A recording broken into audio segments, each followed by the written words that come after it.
we pop this engine cover off. Just pull it off.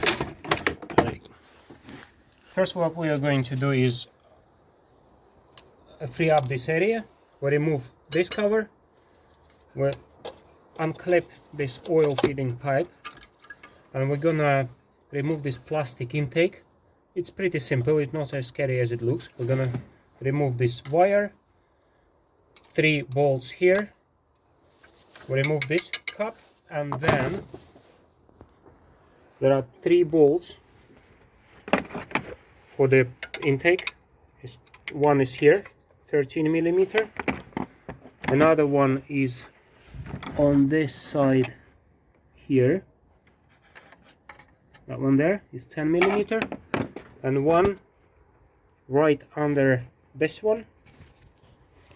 There is one just underneath here, over there, holding up black plastic. That's 13mm as well. So 1, 2, and one here. That one there, 13mm. This one.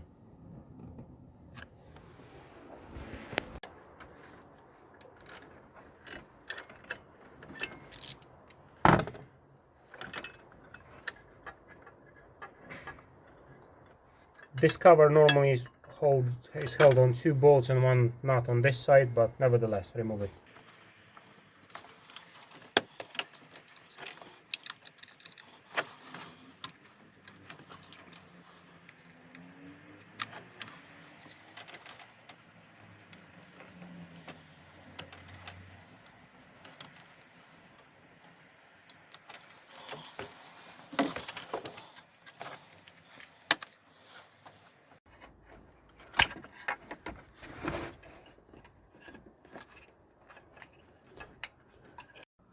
And then it's held by a clip here. We removed it already, but just pull out this plug out of here so it's loose.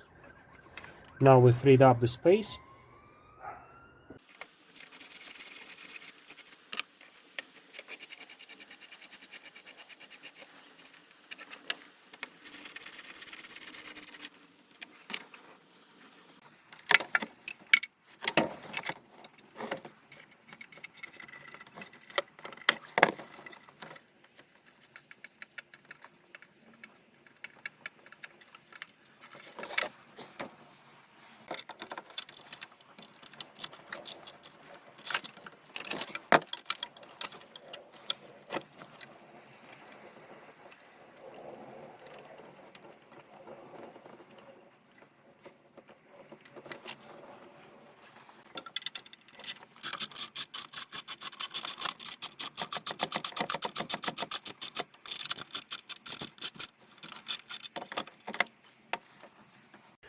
Now we have a clamp here with a little bolt, so we're gonna loosen this clamp and remove this air intake pipe from this plastic business, and we'll try to move this plastic business aside.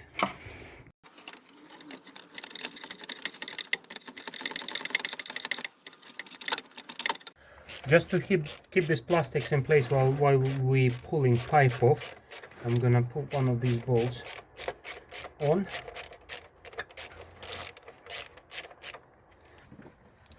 Here it goes. There we go. The pipe came off.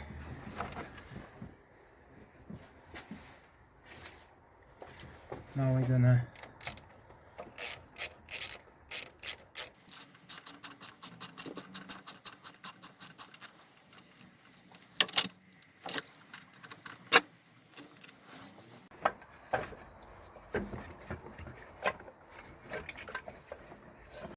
gonna remove this fuel line just to give way. So we pull this in a little bit out, and then we press on the remaining white bit, and then it just simply comes off. It might leak some little diesel. It's not a big deal. We have a tissue underneath. This one is away.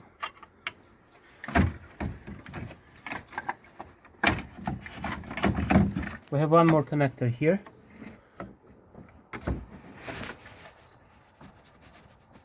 We are going to disconnect it.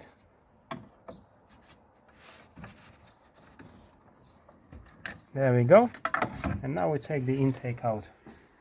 Easy peasy. Now we're gonna free up the space on this side.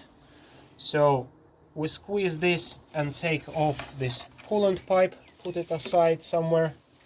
Then we can remove headlight to get access. Really easy. Maybe not necessarily step, but it's so easy to get there. So we remove the plug, and then there are two screws, one here, one down there somewhere. They can be different, they can be 10mm. I think these are custom crosshead. So these two screws, and we take the headlight off.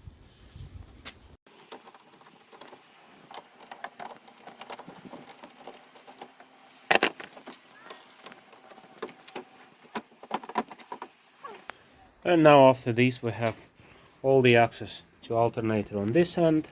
We have a couple bolts that hold the alternator. There's one at the bottom there, and there will be some on this side. First we're gonna disconnect connections for this is live wire, that's why it has rubber protection. And we take 30mm socket and undo this one.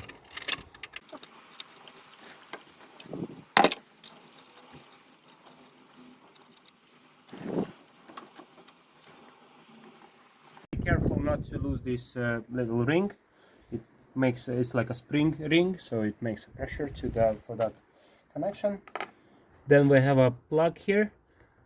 This little plastic lever broken on our side, but you just have this little plastic lever here, and then you take it off.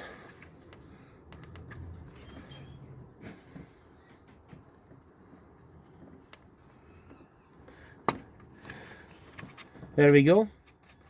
So this is our controller for the alternator, voltage controller. Now I have to remove alternator. It's held on few bolts. There's one here at the top. Then there is another one at the top as well.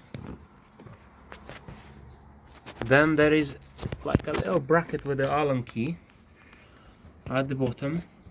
This one here, see Allen key right in the middle of the screen. And then we have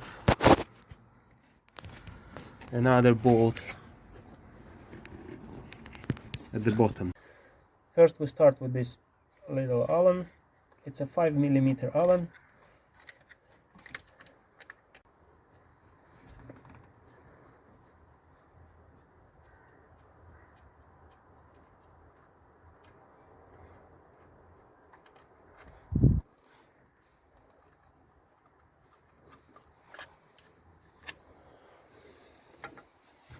This is a bracket like this, so alternator is held by 3 bolts, 1, 2, 3, and one bracket like this.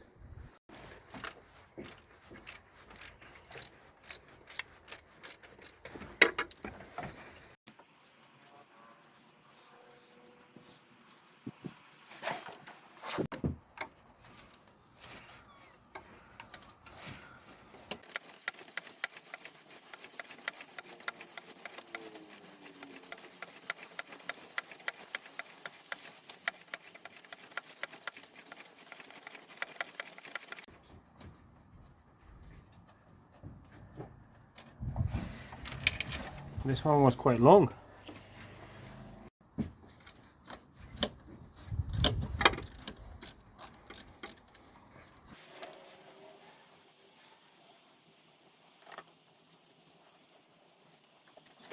Now the only challenge is to take it out, and I think we have enough space. Perfect. Easy peasy. Everything what we've done just now is there is a full description on my website, step-by-step instructions, screenshots, also available in PDF format, some useful links. Check description please. Before you reassemble everything back in reverse sequence, we can see, it's the same alternator, same connections. So simply fit everything back in reverse sequence. Thank you for watching. All useful links check description. Thank you.